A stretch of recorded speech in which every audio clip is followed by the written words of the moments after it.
कोई शक्ति नहीं है जो हिंदुस्तान के संविधान को खत्म कर सकती है।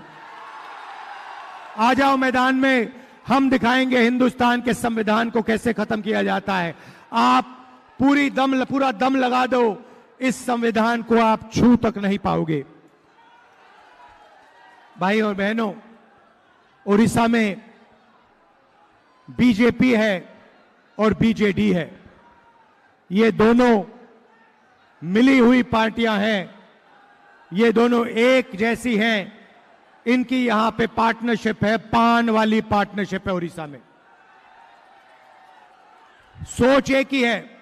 मैं आपसे सवाल पूछना चाहता हूं, मैं बीजेपी के खिलाफ लड़ता हूं, मेरे खिलाफ बीजेपी ने 24 केस किए हैं, डिफेमेशन के केस, क्रिमिनल केस, 2 साल की जेल करवा दी, मेरी लोकसभा की सदस्यता ले गए, 50 घंटे मेरा ईडी ने इन्वेस्टिगेशन किया, इंटेरोगेशन किया, मेरा घर उठा के ले गए।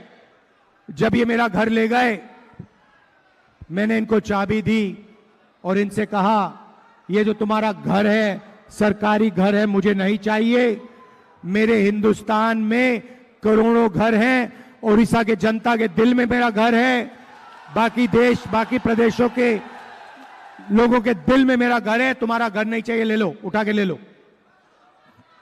मगर भाइयों और बहनों, यहां के जो चीफ मिनिस्टर हैं नवीन बाबू, अगर सचमुच में वो बीजेपी के खिलाफ लड़ते हैं तो उनके खिलाफ केस क्यों नहीं हुए? उनका घर क्यों नहीं लिया गया? उनकी सदस्यता रद्द क्यों नहीं की गई? उनका इंटेरोगेशन क्यों नहीं हुआ? भाइयों और बहनों, इंटेरोगेशन नहीं हुआ, घर नहीं छीना गया, सदस्यता नहीं ली गई, क्योंकि बीजेडी के नवीन पटनायक जी बीजेपी के लिए यहां काम करते हैं। ये दोनों एक हैं, इनकी पार्टनरशिप चल रही है। और बात साफ है, पार्टनरशिप का लक्ष्य उड़ीसा के लोगों का जो धन है, आपकी जो माइंस हैं, आपकी जो संपत्ति है, उसको चोरी करने का है, अरबपति बनाने का है। नरेंद्र मोदी जी अदानी जैसे लोगों को अरबपति बनाते हैं। यहां पे सरकार नवीन बाबू नहीं चलाते हैं, यहां पे सरकार दूसरा पी चलाता है, पांडियन जी चलाते हैं, और वो भी यहां अरबपति बनाने के लिए सरकार चलाते हैं। उड़ीसा में धन की कोई कमी नहीं है। आप देखिए, तेलंगाना में पहले पार्टनरशिप थी बीआरएस की और बीजेपी की। वहां के चीफ मिनिस्टर बीजेपी का काम करते थे, दबाव था, डर था, और पूरा का पूरा काम वहां के चीफ मिनिस्टर ने बीजेपी के लिए किया। कांग्रेस पार्टी खड़ी हुई, कांग्रेस पार्टी बीजेपी से लड़ी और बीआरएस से लड़ी, और दोनों की हमने रीढ़ की हड्डी तेलंगाना में तोड़ के दिखा दी। आज तेलंगाना में अरबपतियों की सरकार नहीं है, एक व्यक्ति का राज नहीं है। आज तेलंगाना में जनता की सरकार है। करोड़ों रुपए गरीबों को दिए जाते हैं, महिलाएं फ्री में बस में घूमती हैं। सरकार जनता का काम कर रही है, जनता की आवाज सुन रही है। वही हम उड़ीसा में करने जा रहे हैं। हमें अरबपतियों की सरकार नहीं चाहिए, हमें उड़ीसा की जनता की सरकार चाहिए। और हमारा लक्ष्य, ये जो नवीन बाबूजी और नरेंद्र मोदी की पार्टनरशिप है, जिसको पान कहा जाता है, इसको हम यहां उड़ीसा में तोड़ के फेंकना चाहते हैं। भाई और बहनों, नरेंद्र मोदी जी ने 22 लोगों के लिए काम किया, 16 लाख करोड़ रुपए उन्होंने उनका माफ किया है, कर्जा माफ किया है। अब सवाल उठता है, इंडिया गठबंधन की सरकार आएगी तो हम क्या करेंगे? आज मैं आपको यह बताने आया हूं, हम क्रांतिकारी काम करने जा रहे हैं। शायद उड़ीसा के लोगों ने सपने में भी नहीं देखा जो हम करने जा रहे हैं, जिसको हम सच्चाई बनाने जा रहे हैं। भाई और बहनों, पहला काम, महालक्ष्मी योजना। महालक्ष्मी योजना में हम हिंदुस्तान के सब गरीब लोगों की लिस्ट बनाएंगे। किसान के परिवार, मजदूर के परिवार, छोटे व्यापारियों के परिवार, बेरोजगार युवाओं के परिवार की लिस्ट बनेगी। उड़ीसा में करोड़ों लोग इस लिस्ट पे होंगे। भाइयों और बहनों, 4 जून को हमारी सरकार बनेगी। महालक्ष्मी योजना को हम चालू करेंगे और 4 जुलाई को उड़ीसा में करोड़ों लोग सुबह अपने मोबाइल फोन पे अपना बैंक अकाउंट चेक करेंगे और बैंक अकाउंट के अंदर 5 जुलाई को खटाक से 8,500 रुपए करोड़ों महिलाओं के बैंक अकाउंट में मिलेगा। जुलाई, अगस्त, सितंबर, अक्टूबर, नवंबर, दिसंबर, जनवरी, फरवरी, मार्च, अप्रैल में चलता जाएगा। खटाखट अंदर 8,500 रुपए महीने के, साल के 1 लाख रुपए करोड़ों महिलाओं के बैंक अकाउंट के अंदर हम डाल देंगे। आप सोचिए, हिंदुस्तान की अर्थव्यवस्था एक झटके से शुरू हो जाएगी। जो छोटे बिजनेसेस, मिडिल साइज बिजनेस, जो जीएसटी से, नोटबंदी से नरेंद्र मोदी ने नुकसान किया, उसको ठीक करने के लिए हम आपके बैंक अकाउंट में पैसा डाल रहे हैं। सीधा डायरेक्ट कैश ट्रांसफर। उसके अदानी से पैसा लेंगे, आपके बैंक अकाउंट में डालेंगे। भाइयों और बहनों, इससे होगा क्या? अदानी ने, अंबानी ने आपका पैसा लिया, नरेंद्र मोदी जी ने उनको दिया। भैया ये बाद में करना। नरेंद्र मोदी जी ने उनको पैसा दिया, उन्होंने आपके पैसे को अमेरिका में, जापान में, लंदन में खर्च किया, बड़े बड़े बिजनेस खरीदे, मैंशंस खरीदे, घर खरीदे। अब हम आपको पैसा दे रहे हैं, आप इस पैसे को उड़ीसा में खर्च करोगे, गांव में खर्च करोगे, शहरों में खर्च करोगे। आप शर्ट खरीदोगे, पैंट खरीदोगे, मोबाइल फोन, मोटरसाइकिल, स्कूटर, आप ये चीजें खरीदोगे। और जैसे ही आपने ये चीजें खरीदना शुरू की, वैसे ही हिंदुस्तान की फैक्ट्रियां जो आज बंद पड़ी हैं, एक बार फिर शुरू हो जाएंगी और उड़ीसा के युवाओं को मेड इन उड़ीसा की फैक्ट्रियों में रोजगार मिलना शुरू हो जाएगा।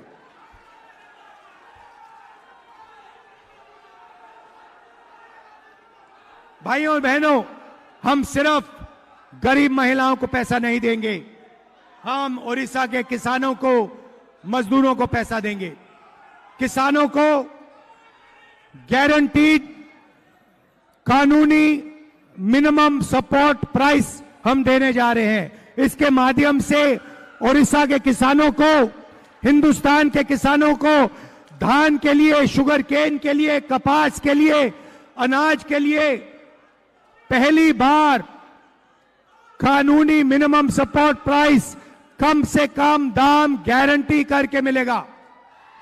भाइयों और बहनों, किसानों के बैंक अकाउंट में हम और पैसा डालने जा रहे हैं। हम किसानों का कर्जा माफ करने जा रहे हैं। अगर नरेंद्र मोदी अरबपतियों का कर्जा माफ कर सकता है, हम किसानों का कर्जा माफ करेंगे। और हम एक उद्योग तैयार करेंगे जिसको हम कर्जा माफी उद्योग कहेंगे। इसका काम पता लगाने का होगा कि किसानों को कर्जा माफी की जरूरत है या नहीं। जब भी किसानों को कर्जा माफी की जरूरत होगी, ये उद्योग हिंदुस्तान की सरकार को ऑर्डर देगा और हिंदुस्तान की सरकार फिर से किसान का कर्जा माफ करेगी। युवाओं को मैं कहना चाहता हूं, अग्निवीर योजना ने आपको भारी चोट पहुंचाई, पहली बार 2 तरीके के शहीद बनाए। मैं यहां से आपको कहना चाहता हूं, अग्निवीर योजना को इंडिया गठबंधन की सरकार फाड़ कर कूड़ेदान में फेंकने जा रही है। हमें दो तरीके के शहीद नहीं चाहिए। हर जवान को पेंशन मिलनी चाहिए, हर जवान को कैंटीन मिलनी चाहिए, हर जवान को सही ट्रेनिंग मिलनी चाहिए, हर जवान को शहीद का दर्जा, अगर जरूरत हो हर जवान को शहीद का दर्जा मिलना चाहिए। भाइयों और बहनों, अग्निवीर योजना को रद्द करेंगे और ओडिशा के युवाओं को और हिंदुस्तान के युवाओं को मैं कहना चाहता हूं, 30 लाख सरकारी नौकरियां खाली पड़ी हैं, उनको हम भर के आपके हवाले कर देंगे। भाइयों और बहनों, मजदूरों को आज उड़ीसा में मनरेगा के लिए 250 रुपए मिलता है। 4 जून के बाद मजदूरों को 400 रुपए मिलेगा। आशा आंगनवाड़ी महिलाओं की जो आमदनी है उसे हम दुगना करने जा रहे हैं। और भाइयों और बहनों, युवाओं को पहली नौकरी पक्की स्कीम में 1 साल की नौकरी मिलेगी। सारे के सारे ग्रेजुएट्स को, बेरोजगार ग्रेजुएट्स को 1 साल की अप्रेंटिसशिप की नौकरी मिलेगी, बेहतरीन ट्रेनिंग मिलेगी और बैंक अकाउंट में भाइयों और बहनों महीने का 8,500 रुपए खटाखट खटाखट खटाखट खटाखट अंदर। मैं आपको कहना चाहता हूं, जैसे ही हम आपको पैसा देना शुरू करेंगे, हिंदुस्तान की अर्थव्यवस्था शुरू होगी, made in India, made in Orissa शुरू होगा। ये मीडिया वाले कहेंगे कि देखिए इंडिया गठबंधन की सरकार गरीबों की आदत बिगाड़ रही है। मैं इनसे कहना चाहता हूं, अगर आपने ज्यादा कुछ कहा तो जो हम 1 लाख रुपए दे रहे हैं हम उसको 2 लाख कर देंगे। आप लोग अदानी अंबानी के लोग हो, आप लोग मोदी जी के चमचे हो, हम आपकी बात नहीं सुनेंगे। हम किसानों की बात सुनेंगे, मजदूरों की बात सुनेंगे, बेरोजगार युवाओं की बात सुनेंगे, आदिवासियों की बात सुनेंगे, दलितों की, पिछड़ों की बात सुनेंगे। हमारी सरकार 90% लोगों की सरकार होगी। 10 साल नरेंद्र मोदी ने 1% लोगों की सरकार चलाई। जो जितना बोलना है आपको बोलना है बोलो, हम गरीबों का काम करेंगे। भाइयों और बहनों, मैं आपको उदाहरण देना चाहता हूं। ये प्रेस वाले, आपने नरेंद्र मोदी जी के इंटरव्यू देखे होंगे, देखें? वो जिसमें 4-5 चमचे उनके सामने बैठ जाते हैं और उनसे पूछते हैं, नरेंद्र मोदी जी आप आम कैसे खाते हो? आप सुबह उठ के आम काट के खाते हो या चूस के खाते हो? और नरेंद्र मोदी जवाब देते हैं, मैं आम नहीं खाता हूं, मैं परमात्मा के मिशन पे हूं, मुझे परमात्मा ने भेजा है, परमात्मा मुझसे काम करवाता है, मैं कुछ नहीं करता हूं, ऊपर से ऑर्डर आता है और मैं काम करता हूं। नरेंद्र मोदी जी, ये आपके कैसे परमात्मा हैं जो अदानी की मदद करवाते हैं, अंबानी की मदद करवाते हैं और गरीबों के खिलाफ सरकार चलवाते हैं। अच्छा, उड़ीसा का अपमान किया।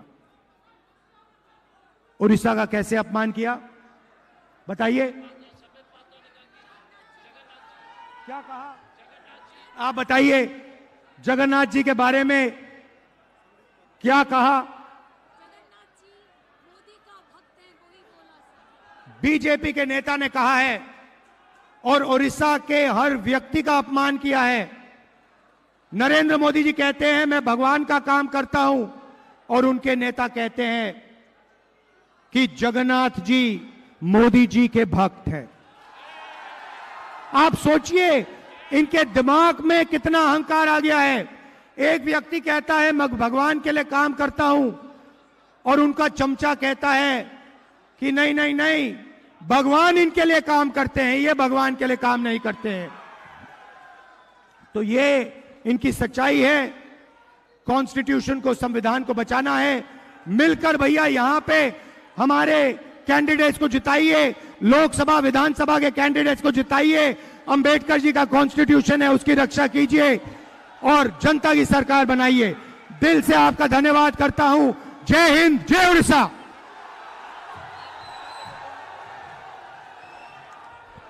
राहुल गांधी जिंदाबाद।